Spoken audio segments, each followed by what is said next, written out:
What's up, everybody? Welcome into the Take It to the Tips podcast. I'm your host, Matt, alongside Jeff. What's up, Jeff? How you going? How's it going? Oh, it's going good. It's going all right.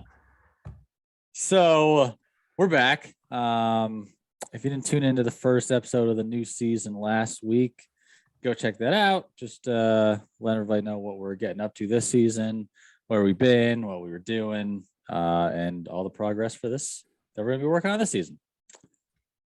How's business in Dallas there, buddy? It's about the same. I got a golfer in, thankfully, so we got that. But it's still just like my whole region is like real slow for whatever reason. I don't know if you're a little slower than usual or what, but like COVID's being a problem. Weather's being a problem. We're watching the health of our clinic based on our evals. So that's the important thing to us. So from that standpoint, we're still really rolling pretty well, but yeah, we have a lot of cancellations and stuff. So that's just kind of what you roll with, especially like January, February is always our slowest time of the year, just because you have new people with new insurance and they're like, oh my God, $70 per visit. That isn't worth it. Yep. Which is irritating because we're just trying to get them better. Exactly. You're going to spend less coming. Now this is golf podcast, but we're also physical therapists. So like you're going to spend the same amount of money going to your primary care doctor and sitting there for like 5 minutes for them to do nothing, or coming to us and getting like a full head to toe physical evaluation, making sure you're good to go. You can do everything you want to do. And you're going to be there for like hour and a half, like you're at least going to get your money's worth when you come in. Yeah. And a lot of people will drop a ton of money on like massage and all those modalities and stuff, but then they won't spend $70 a visit if that's what their insurance is to pay for PT. Yep. And those are usually the high deductible plans, but you see the same thing in golf because people will drop $500 on a new driver, but then they won't spend money on a golf lesson, which actually helps them rather than the driver that just lets them hit the ball further left. Yep. You got it. So same thing. Yeah, 100%. So anybody watching on video, if you notice me looking like almost like an Eskimo a little bit with like a hoodie on, hat on, plus my headphones that are like earmuffs, basically, it's because I'm in the basement. It's really cold. So if I start to like lose some feeling in my lips and I just can't talk, that's why, because I'm freezing. Yeah. Anything else you got? No, it's freezing out. No golfing is happening. So no, not even close. Yeah. I got an orange peel. So I'm whipping that around. You know those things like no. Look it up when you got it. It's like the orange. It looks like a golf club, but it's got a orange like ball at the end of it. Oh, is it like a speed stick? It's not a speed stick, but I'm using it as a speed stick. Okay. And they actually sell them, and they're like £1.25. But this one is not sold as a speed stick kind of thing, and it's like £1.75. So it's even heavier. So I'm just giving that thing a whack, just resetting my nervous system, like Bryson would say, and really building up that speed. I want to get some kind of device to measure my swing speed, just so I could track it from now to the season. But I don't know if I feel like dropping the money on that. So your simulator doesn't give you all of the I haven't gotten to the simulator yet, so I don't have to. You say that I don't have to buy a device because I can just go use the simulator. Yeah. Okay, let's get into it. So social media stuff. I did have a few new videos on Instagram this week. Basically a Find My Clinic video. My big question and problem is that nobody knows where I'm at. So made a nice video walking all the way down to the street and back to my clinic, let you know where that is. Did some jump squat videos just to emphasize that the golf swing is a powerful movement. You got to do powerful movements and explosive movements if you want to improve your golf swing. And then also swing analysis pick. So anybody that needs it, any kind of swing evaluation or just getting that TPI screen, come on down. I am available. Jeff, anything new that you've been doing in the clinic, on socials? Same old for me on socials, at Jeff Kurtz DBT on Twitter, Kinetic Physical Therapy in Phoenixville and Collegeville. I do have my first paying customer this week for the golf program. So I was always doing like free screenings for the TPI. I would do free sessions for some of the physicians in the area and some of the golfers that I knew. However, I never really actually charged anybody because I was I don't know. I was always nervous to ask, and I shouldn't be, because I know what my time is worth and I know what my skills are worth. So, I got somebody that was absolutely willing to pay the cost it is to see me for that. So I'm stoked. I'm hoping that gets me some word of mouth, but Nice. it just takes, I'm finding that it only takes a couple of champions that are going to really drive your business, because they know a lot of people. So that's Friday for next week. Nice. That's awesome. Yeah. That's what I need. I just need a little bit of luck in the clinic. I haven't had any yet. So no, you got to be patient. You got to be patient. These things take time. Like I said, it just takes the right people coming in, and they're like, this is awesome. Matt's doing a great job. You should go see him. And all of a sudden you've got a group class, and then it really picks up that way. So you got to be patient with it.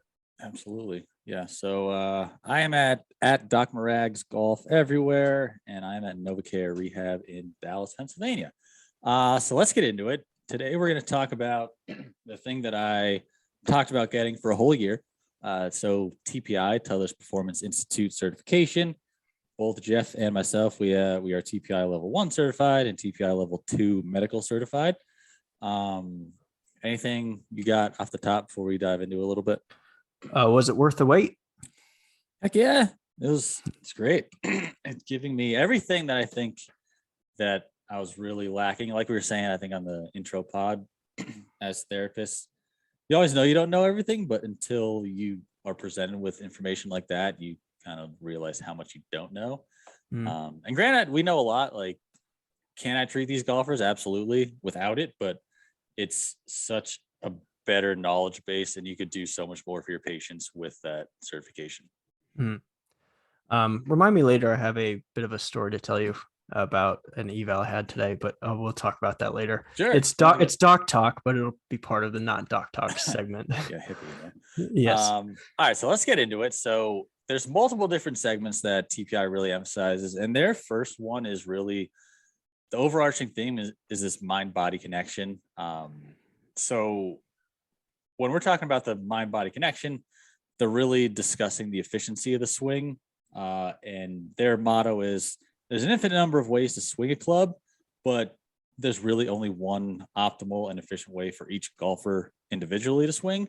This is going to decrease your risk of injury and maximize your overall power and efficiency of the golf swing. So tons of different ways to swing, but every single person only has one right way to swing, essentially, for their body.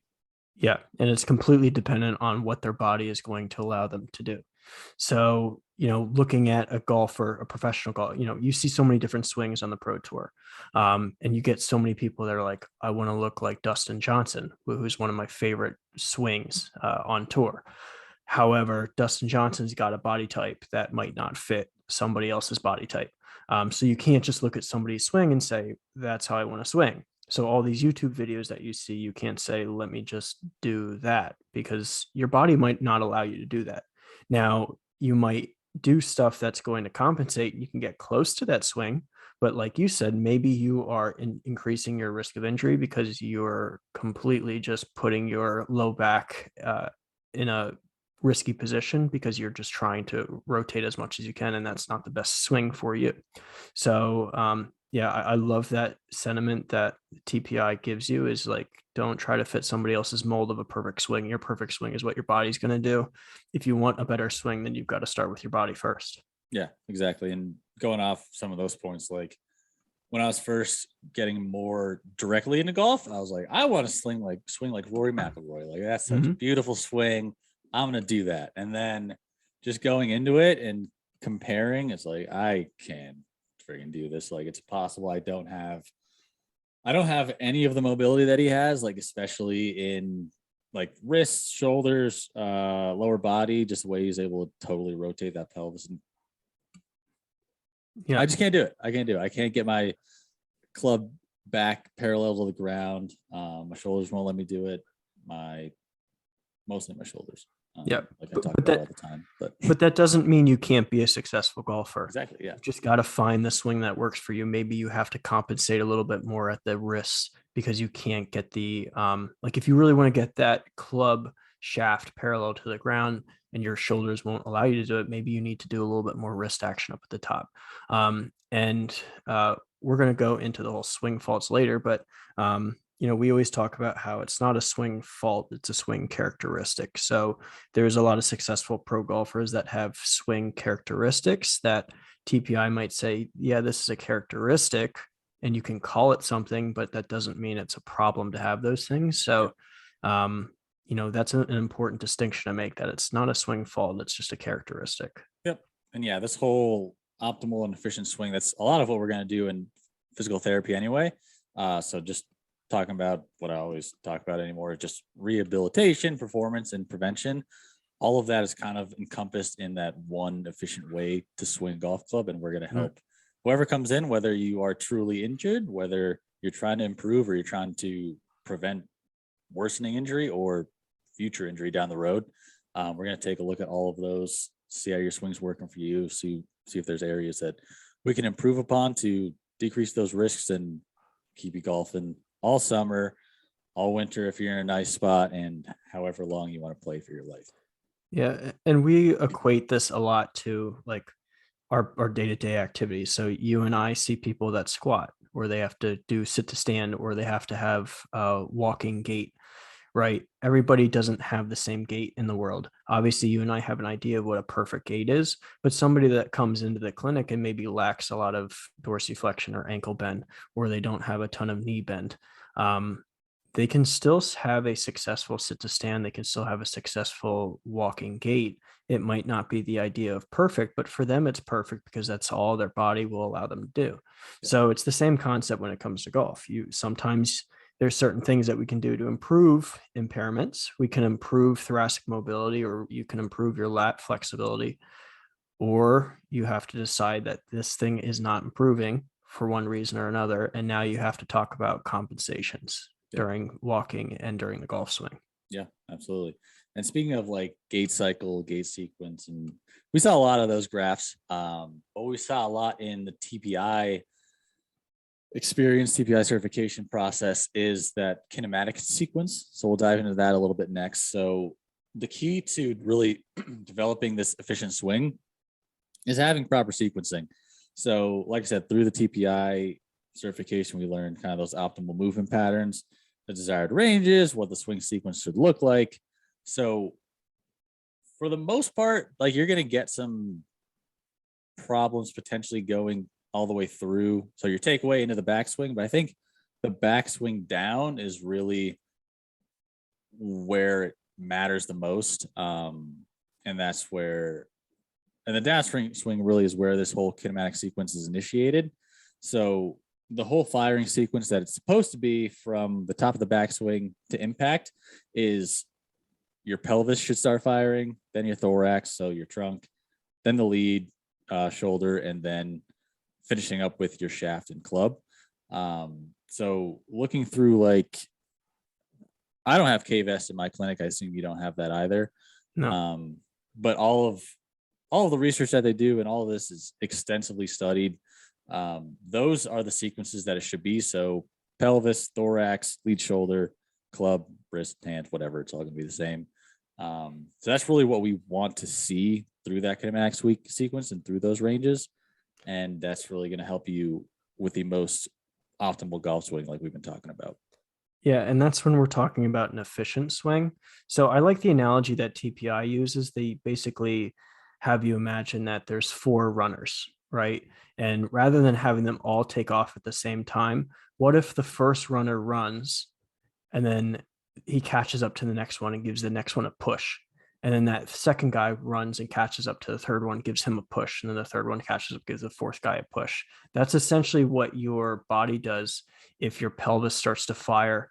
And then eventually the thoracic spine starts to fire, and then the shoulders and the hands, is that essentially you're making this rubber band effect where there's this elastic energy that happens between your pelvis and your thoracic spine that essentially whips your thoracic spine around, and then your thoracic spine whips your shoulders around, rather than you just trying to swing completely at your shoulders and at your arms.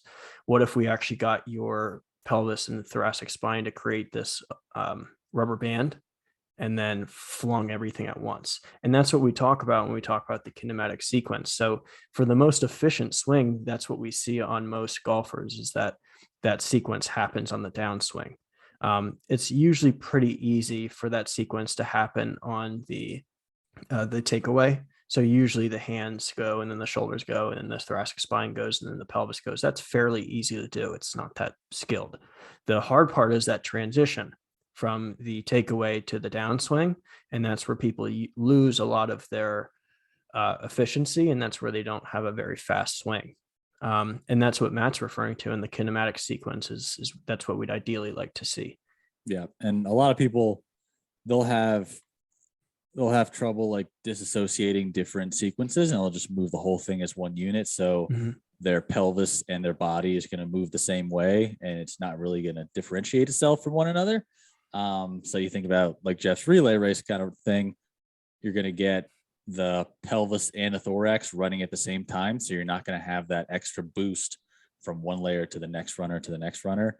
It's just not going to work like it should work. And you're not going to get the power that you need. And then we could start seeing some of those kind of swing fault characteristics that are going to put you potentially at more risk for injury. Mm-hmm. And Matt, when you're referring to the disassociation, and you referred to the K-vest earlier, the K-vest is just a device, it's technology that basically breaks all that stuff down and objectively tells you, yeah, your thoracic spine is starting to rotate before your pelvis does. You and I can do that by taking a high-speed camera and looking at it, but that's very subjective. There's a large margin of error built into that. So that K-vest, which is an expensive piece of technology, we used to have one at Kinetic. We used to have a golf person that was there before me, and they had that and they sold it.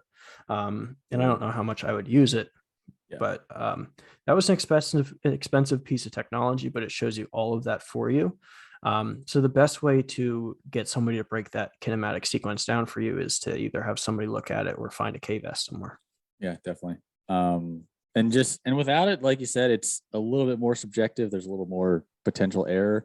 But just looking at down the line video analysis, head-on video analysis, that's going to help us identify some of these swing faults. So that's something that I'm going to post probably pretty soon. It's one of those pictures and videos of what like a swing analysis should look like, what we're looking for. Just a basic one, probably myself, to show you some of my problems. But we can definitely see faults without the K-vest. Like I said, the guy that I just came in, I saw some pretty easy fixes for him that I think is going to help out really well. But yeah, if we can get all those things to fire efficiently, you're going to move so much better. Like I said, decrease risk of pain, and your golf game is going to improve as well. Yeah, the nice part about that whole disassociation issue is that that's fairly easy to fix. And that's something that we actually identify in the TPI physical screening that everybody learns through the first TPI certification course. It's just, can you move your pelvis without moving your upper back? And can you move your upper back without moving your pelvis? And it's extremely difficult for a lot of people. Another thing we look at is for me. Yeah, it's a hard thing to do. But there's it's a skill, it's something that can be improved, and you don't know that you have to improve it unless you really get it checked out first. Yeah. So Speaking of the TPI screen, let's go right into that. So like you're saying, the screen, it's really where we're going to be able to see what's going on. We're going to be able to see what your swing faults are. It's going to be basically head to toe. So there's neck stuff, there's shoulder, mid back, hips, muscle flexibility, ankle, wrists, everything pretty much. So yeah, this is really going to be able to show us, and granted, we do it like a full physical examination in addition to this, but golf specifically, this is going to be able to help us immensely in really getting to the bottom of what's going on. Yeah, so I think it's made up of 13 different physical tests. Yeah, it's like 12 or 13. Yeah, I mean, there's one you can add in there that makes it 13. Yeah. It's a nice combination of joint by joint analysis, and then they have a few full body stuff, like they have like an overhead deep squat that looks at multiple joints. So it's very comprehensive. They've done a lot of research that supports the validity of it. And it only takes, they like to advertise, it only takes 7 minutes, but I take longer than that because I like to break it out and take my time with it. Yeah. I was going to say, like, it really doesn't take time. And if you're at some kind of event, like I have a couple of community events coming up in the next month or two. It can be a little shorter because it's going to have to be a little shorter if you're going to go through a bunch of people. But if you got all this one-on-one time, you're paying for an initial eval, we're really going to break it down. And I'm going to take a little bit more time to make the right call versus kind of blowing through it. Because I know you're paying your money, spend a lot of time, and we want to get this all solved. So absolutely, if it takes a little longer than the desired time, that's okay. But yeah, you got setup posture, pelvic rotation, torso rotation. So some of the stuff that we're talking about, dissociating the pelvis from the thorax. You got overhead deep squats, toe touch. My hamstrings suck. Going in the shoulder stuff, my shoulders suck. Yeah, it's great fun. And you can really see as a physical therapist how bad you are. And even the pros, a lot of them will fail some of this. So in the TPI screen itself, they had Jon Rahm on as a case study. And as you know, I didn't know this going into it. I didn't know that he was born with like a club foot. He had to get that like surgically set as a child. So because of that initial deformity that I was born with, he has severely limited range of motion in his he's righty in his right ankle. So he's not really able to load and move it as much as other players like through the downswing. So it kind of just stays pretty static and set the whole time. He's actually able to load it well, but he's not able to like shift forward as much. He stays a lot on that back foot. And what was the guy's name that did that swinging out? I know there's Dr. Rose. It's Greg Rose. Dave Phillips. And yes, yeah. Dave Phillips. So Dave Phillips, what is he considered? He's more the swing coach. Dave, Greg Rose. Greg Rose is a chiropractor, PT, medical guy. Yeah. And then Dave Phillips is the swing coach. Yeah. So he went through a whole breakdown of Jon Rahm's game and his TPI screen and showed us that problem with the ankle and how it kind of translates to his swing and how it contributes to him having such a short swing that he's known for. That's really the biggest thing that I used to know him for, is he has like a super short swing, just like me. Mm-hmm. But like nobody's perfect. Even the pros aren't perfect. And Jon Rahm's a pretty good golfer. He's decent. Yeah. He's not bad. The really cool thing that I liked about the TPI screen that really gave me a lot of buy-in, because at first you're like, these are basic screens. They just really systematic. It's a really systematic way of screening people. It's stuff we do all the time. Yeah, they seem like super simple, like movements. Yeah, but the really cool part of it was that it is so predictive then of swing characteristics. So they could say, this person has limited right thoracic rotation. You're like, okay, what's the point of that? But then they say, this is going to be highly predictive of this, this, and this. And then the person would swing and it's like, yep, those are the three things that they thought was going to happen. And it happened because of the TPI screening. So moving right into the swing characteristics, the TPI screening basically shows you why you have these swing characteristics, what you need to do in order, if you actually really want to fix the swing characteristics. And it's usually just a joint impairment. It's something that can be fixed. Maybe in Jon Rahm's case, you can't fix it because it's been such a chronic condition, but there are certain things that you can do to fix the swing characteristics, and certain swing characteristics can lead to a tendency to slice the ball every so often, or it can lead to you picking your head up off the ball slightly. So if there's things that you do want to do to fix your game, you look at those swing characteristics and then you take a step back and you look at the TPI screen. Yeah. Yeah. And I don't know what other swing faults you really wanted to dive into, but the three ones that I really want to highlight in that over 50% of golfers do them are a loss of posture, early extension, and casting / early release. So there are three, like I said, over 50% of golfers do them. So just breaking them down quickly: loss of posture, you're in your setup. At some point in the backswing or down through impact, you're going to lose that initial setup posture, and it's going to cause significant inconsistencies. And that's just one potential problem. There can be other ones in addition to the loss of posture, and there usually is. The second most common one is early extension. So that's basically you're in your posture and you're going to stand up a little bit taller. And that's going to cause most likely, again, inconsistencies, probably maybe some right blocks, shanks, tops, just because you're going to be out of that initial posture where you're kind of down, set, and stable. And then for casting and early release, that's going to be the same kind of thing. You're going to lose, like we're talking about with the kinematic sequence, you're going to lose a lot of that momentum that you gain coming down through the backswing. You're going to lose it, especially in the wrists and elbows a little bit. And it's going to cause for, again, significant inconsistencies. And a lot of these are mostly initiated by lower extremity problems that are going to cause some of these upper extremity, shoulder, hands, wrist compensations to try to make up for it. Yeah, and a lot of times it's the issue of being able to disassociate the pelvis. So if you can't utilize your legs as much because your pelvis isn't rotating and it seems to be blocked, then that's where you start to have upper body issues. It's interesting because a lot of the upper body swing characteristics we see are caused because of the lower extremities not doing their jobs. So that's always, I mean, it's the ground up really. Yep.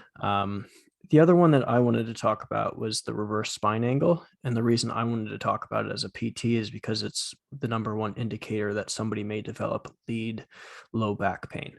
And for, you know, you and I who have seen some golfers, seen some people in the clinic, low back pain is the most common thing we always see. You know, 33% of our caseload is low back pain. And in golfers, the lead side of the low back is very common, and it's because of reverse spine angle. So reverse spine angle is defined as any excessive upper body backward bend. So it's essentially your body performing a lateral bend, a lateral side bend, thinking it's rotating when it's actually not. All right. And it's that really quick side bend into the reverse side bend that you're just constantly compressing the facet joints on the lead side of your body.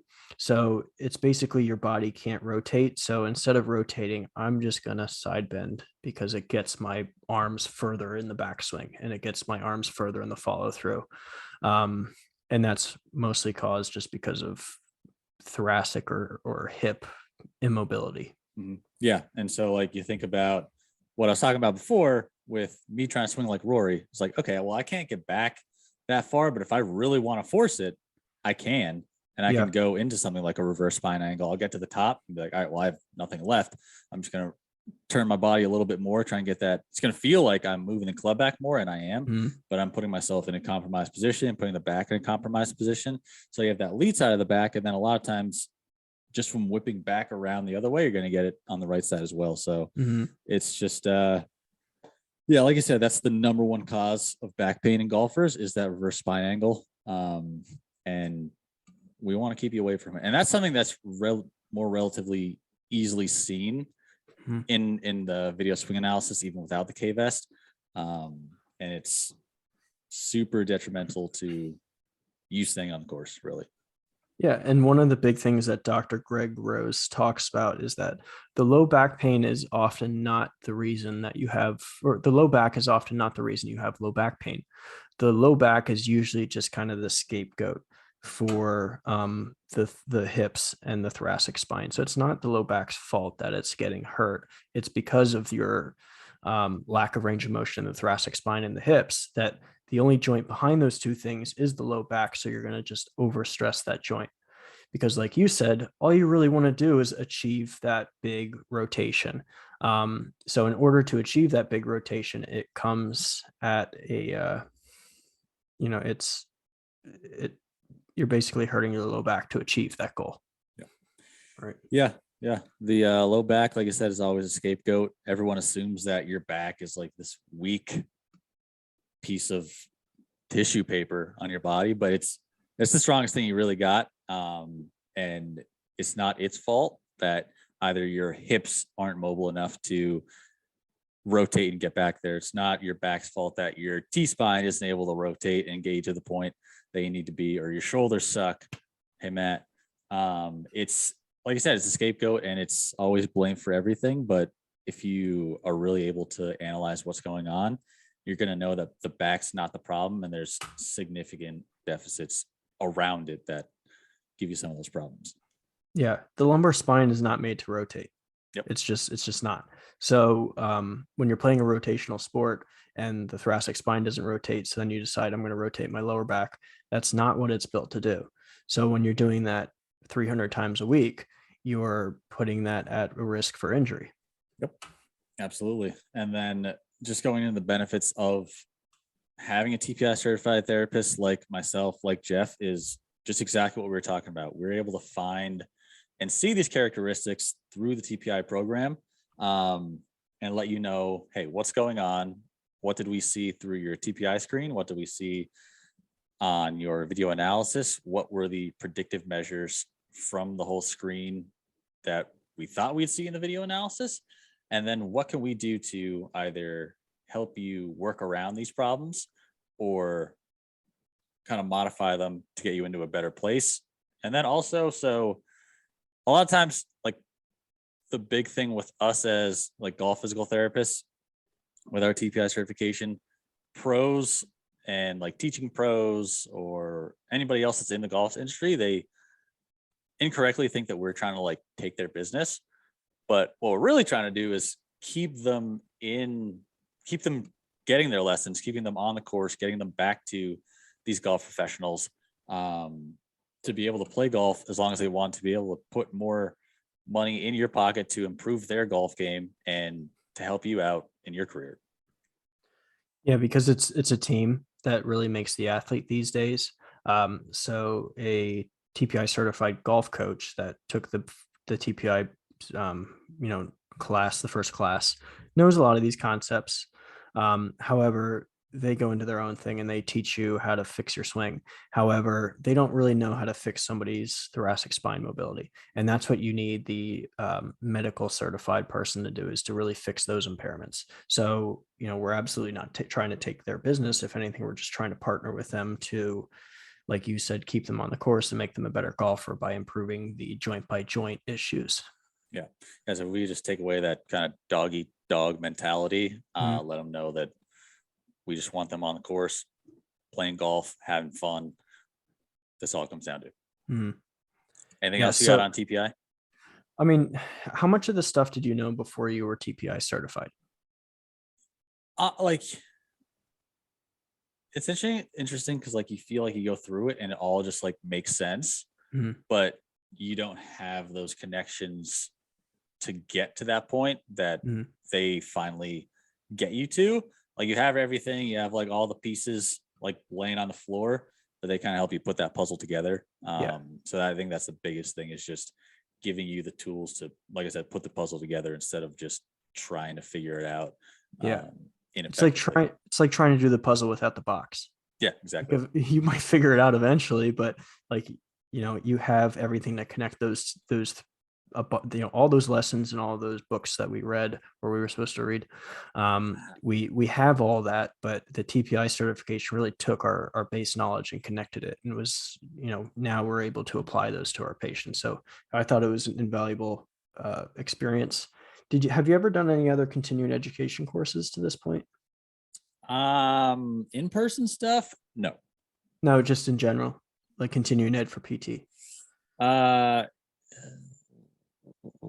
I've done a couple, just like of the ones that like your company gives you go on like whatever portal, right. And go through that stuff. But I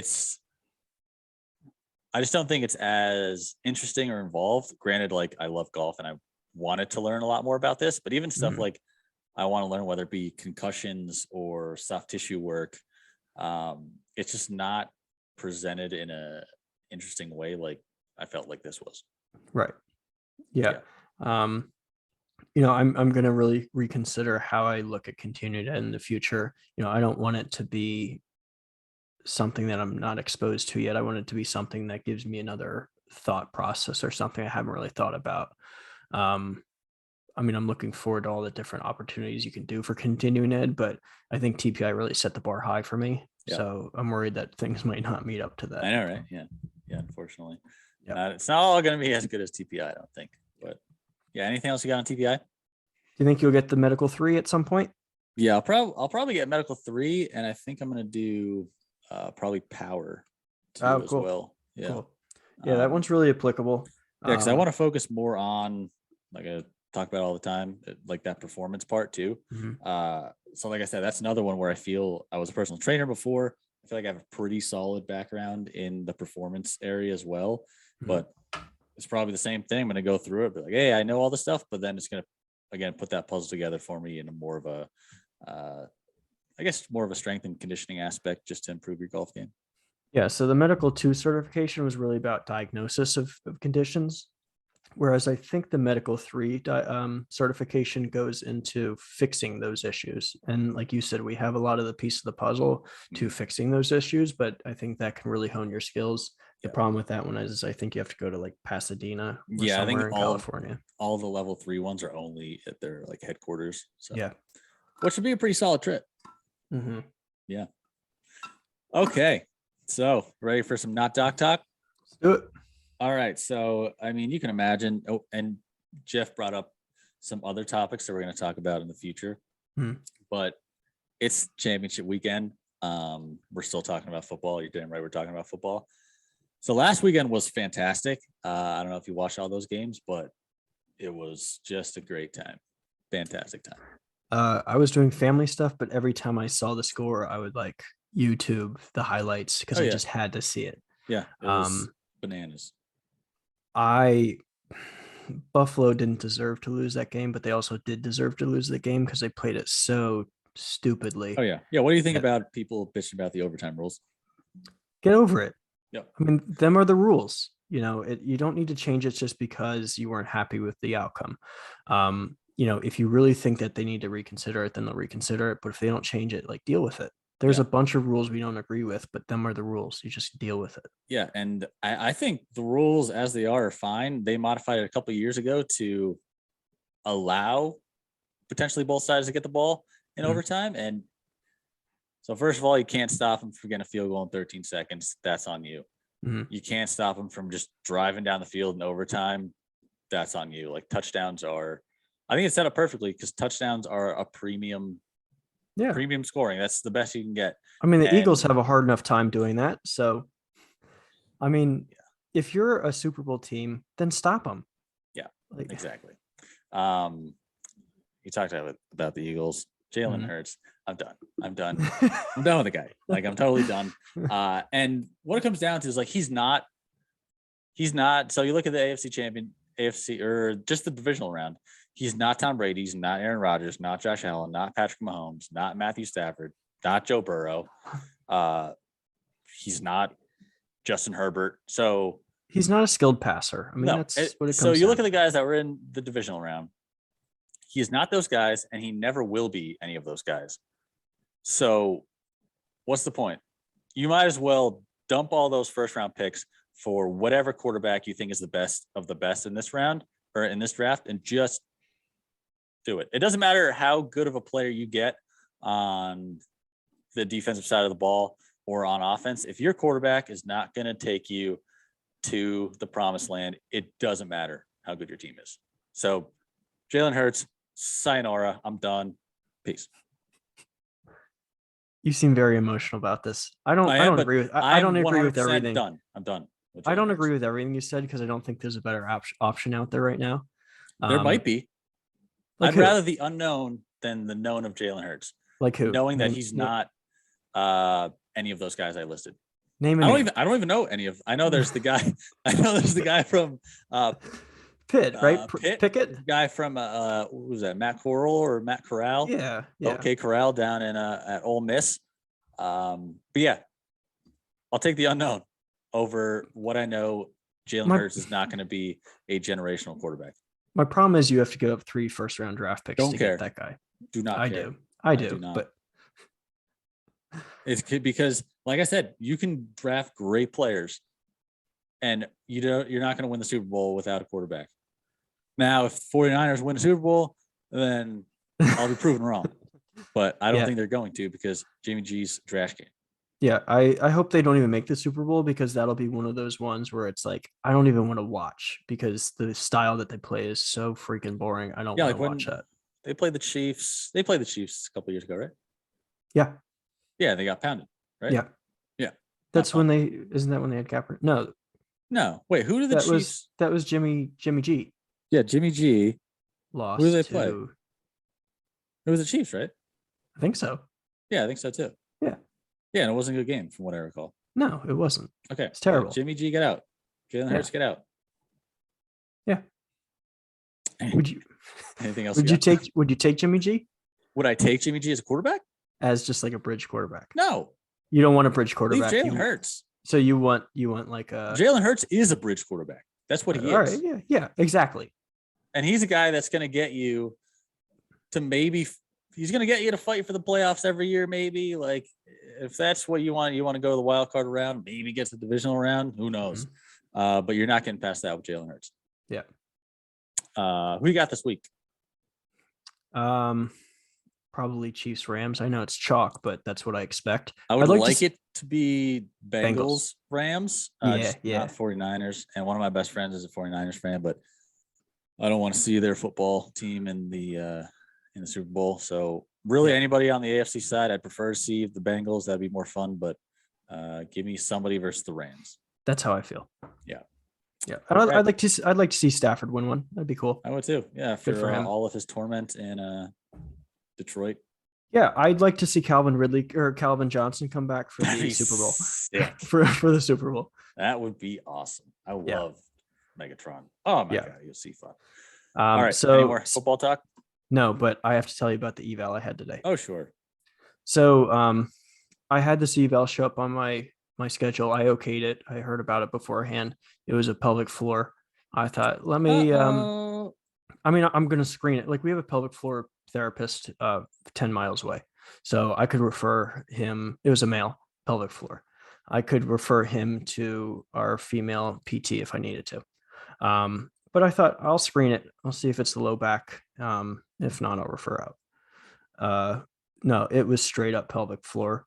It was one of those conversations in your career where you will never forget it. I actually held my own. Like things started coming back to me in that one lecture that we had in PT school where we talked about pelvic floor.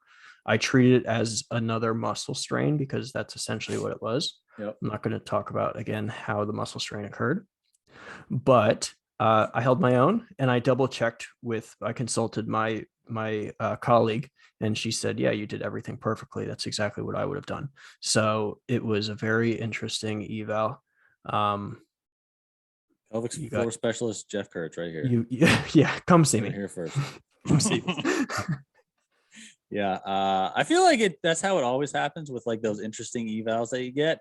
It's like, oh my God, and then you just bullshit your way through it. Yeah, but I figured out later bullshit your way through it, but like you still have the basic knowledge that you need to get them. Yeah, what they need. Yeah, and we'll talk more off air about the details. Nice. Sounds good. Okay, right. Next show we didn't figure out yet. Anything we could talk about that off the show too, unless you have any ideas right now. We'll be talking about golf. Boom, golf. Probably football as well.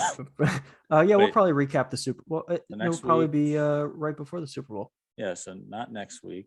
But what are your thoughts? Oh, yeah, it'll be before the Super Bowl. We'll talk about the Pro Bowl because I'd love to hear your thoughts on the Pro Bowl. I don't care. Not now. Okay, gotcha. All right. I'll let you know that for next time. Yep. But yeah, that's about it. As always, join us as we try to help you optimize your bodies and improve your golf game. Subscribe to the podcast on socials. I'm Matt, but I'm at Doc Marags Golf everywhere. At NovaCare Rehab in Dallas, Pennsylvania. If you want to come see me in person, which you totally should, if you want to improve your body and improve your golf game. And Jeff, where are you at? At Jeff Kurtz DPT on Twitter in Phoenixville Kinetic Physical Therapy or Collegeville. Come get your TPI screenings. We just talked about the benefits of it. So you can see either Matt or myself, or reach out to us if you have any questions. Yeah, absolutely. If you don't do this, then you're really just doing yourself a disservice. You're missing out. Yeah, absolutely. A lot of times we'll do it for free. So ask if you're a listener of the podcast, we'll do it for free. Yeah, we'll see how you know what? I like that. Yeah. I like that. Listen to the podcast, we'll do it for free. We will do it for free. How about that? All right. Come see us. Well, with that, we are out of here. Pleasure, Jeff. We will see you next time. All right. Peace. Peace.